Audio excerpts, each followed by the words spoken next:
शेतकऱ्याची फसवणूक करणाऱ्या फडणवीस सरकारचा करायचं काय? शेतकऱ्याची फसवणूक करणाऱ्या फडणवीस सरकारचा करायचं काय? शेतकऱ्यांच्या आधी मोकळा देणारा फडणवीस सरकारचा, शेतकऱ्यांच्या आधी मोकळा देणारा फडणवीस सरकारचा, शेतकऱ्यांच्या आधी मोकळा देणारा फडणवीस सरकारचा, फडणवीस सरकारचं करायचं काय? फडणवीस सरकारचं करायचं काय? शेतकऱ्यांच्या आधी मोकळा देणाऱ्या फडणवीस सरकारचा, शेतकऱ्यांच्या आधी मोकळा देणाऱ्या फडणवीस सरकारचा, कधी तिथे तुम संघर्ष करो, कधी तिथे तुम संघर्ष करो।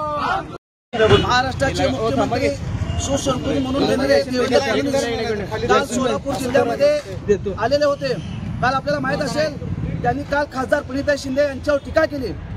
त्यांना आम्हाला एक सांगायचं आहे की खासदार प्रणिताई शिंदे यांनी असं म्हणलं होतं की हा पाऊस शासनाच्या ह्याच्या निर्मितीमुळे पडला आहे। कारण असं का बोलले होते तर त्यांना सांगायचं आहे की आपण जी उपाययोजना पूरग्रस्त आणि अतिवृष्टी झाल्यानंतर जी उपाययोजना राबवला पाहिजे होती ती योजना राबवली नाही, म्हणून आमच्या सोलापूर जिल्हा मोठ्या प्रमाणात पूरग्रस्त भाग आणि अतिवृष्टी मोठ्या प्रमाणात झाली होती। आणि काल आम्हाला सांगायचं काल विविध घोषणा या देवेंद्र फडणवीस साहेबांनी काल या जिल्ह्यामध्ये करून गेलेल्या आहेत। काल त्यांनी सांगितलं की 32,000 कोटीचा पॅकेज मी महाराष्ट्राला दिलेलं आहे।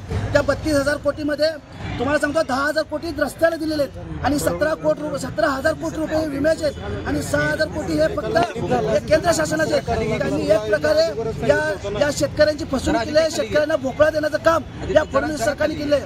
आम्ही हेक्टरी 50,000 रुपये शेतकऱ्यांना द्यावे म्हणून आम्ही मागत होतो, परंतु हे तुटपुंजी सरकार फक्त 3 आणि 4,000 रुपये हे सरकार आम्हाला देत आहे।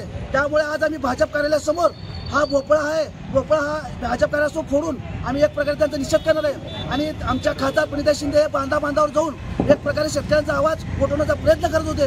त्यांना एक प्रकारे मिरच्या झोंबल्या म्हणून त्या मिरच्या सुद्धा आम्ही या ठिकाणी आणलेल्या आहे। आणि विविध भागात जाऊन देवेंद्र फडणवीस एक गाजराचा पाऊस पडल्यासारखा विविध घोषणा शेतकऱ्यांसाठी करत आहे, याचा निषेध म्हणून आज आम्ही सोलापूर जिल्ह्याच्या भाजप कार्यालयासमोर आम्ही निषेध नोंदवतो। सोलापूर दौऱ्यावर महाराष्ट्राचे मुख्यमंत्री देवेंद्र फडणवीस आले होते आणि त्यांनी आमच्या नेत्या सन्माननीय प्रणिताई शिंदे यांच्याबद्दल उद्गार केलं की काही लोक म्हणतात की या ठिकाणी सरकार म्हणून पुरवला, पण स्वतःला अभ्यासू मुख्यमंत्री म्हणून या ठिकाणी म्हणून घेतात।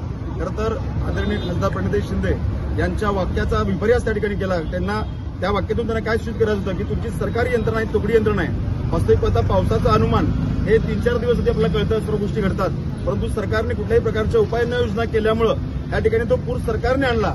अशा प्रकारचे अभ्यासू एक मांडणी या ठिकाणी प्रणिताई शिंदेने केली होती, परंतु देवेंद्र फडणवीसांना कायम विरोधकांना पाहण्यात पाहिजे सवय आहे। ते स्वतः म्हणतात की विरोधक कन्फ्युज आहेत।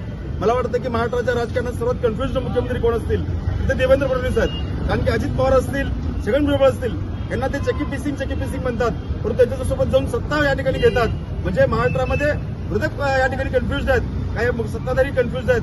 हे निश्चितपणे आम्हाला वाटतं की देवेंद्र फडणवीस सुद्धा कन्फ्युज आहेत आणि त्यांचं कन्फ्युजन दूर करण्यासाठी म्हणून आमच्या काँग्रेस पक्षाच्या नेत्या सन्माननीय प्रणिताई यांच्यावर ते निशाण साधत आहेत आणि त्यांच्या कारण त्यांना आणि बगलबच्चांना मी सांगू इच्छितो काल त्यांनी ज्या प्रकारे या ठिकाणी आमच्या विरोधात आंदोलन करण्याचा प्रयत्न केलाय, आमच्या संयमाचा अंत पाहू नका, नाहीतर आमचं उग्र आंदोलन आणखी या देशाला स्वातंत्र्य देण्याचं काम काँग्रेसने केलंय। आणि जर आमच्या मनात आलं तर आम्ही इंग्रजांना घाबरून नाम नाही डरे, गोरों से तो क्या डरेंगे चोरों से। तुम संघर्ष करो, हम तुम्हारे साथ हैं। तुम संघर्ष करो, हम तुम्हारे साथ।